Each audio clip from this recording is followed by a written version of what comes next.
দলের চেয়ে দেশ বড়। আজকের এই শুভ দিনে আমি আন্তরিক মোবারকবাদ জানাই আপনাদের সকলকে, যারা আজ এই মহান গৌরবোজ্জ্বল জাতীয় সংসদে বর্তমান অধিবেশনের শরিক হয়েছেন।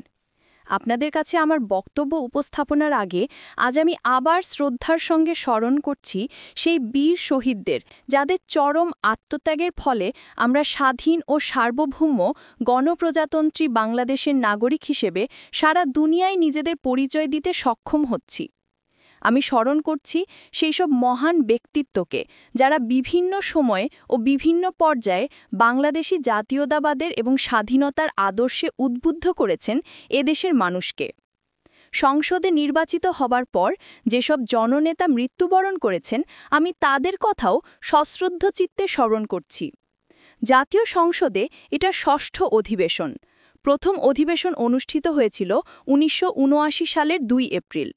বর্তমান অধিবেশন তাই দেশে গণতান্ত্রিক প্রক্রিয়ার অগ্রযাত্রার প্রতীক। বিভিন্ন প্রতিকূলতা সত্ত্বেও আমরা যে প্রক্রিয়াকে সামনে এগিয়ে নিতে পারছি, সেজন্য আমরা সকলেই গর্ববোধ করতে পারি।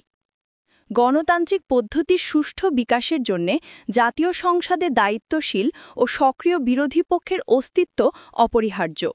এটা আমাদের জন্যে অত্যন্ত গর্ব ও আনন্দের বিষয় যে আমরা গণতন্ত্রের পূর্ণ বিকাশের সেই পূর্বশর্ত পূরণ করতে পেরেছি।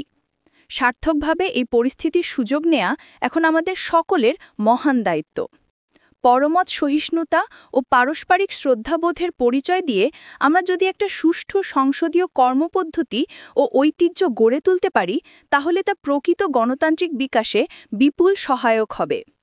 জাতীয় সংসদে আপনারা প্রতিনিধিত্ব করছেন দেশের ৯ কোটি মানুষের।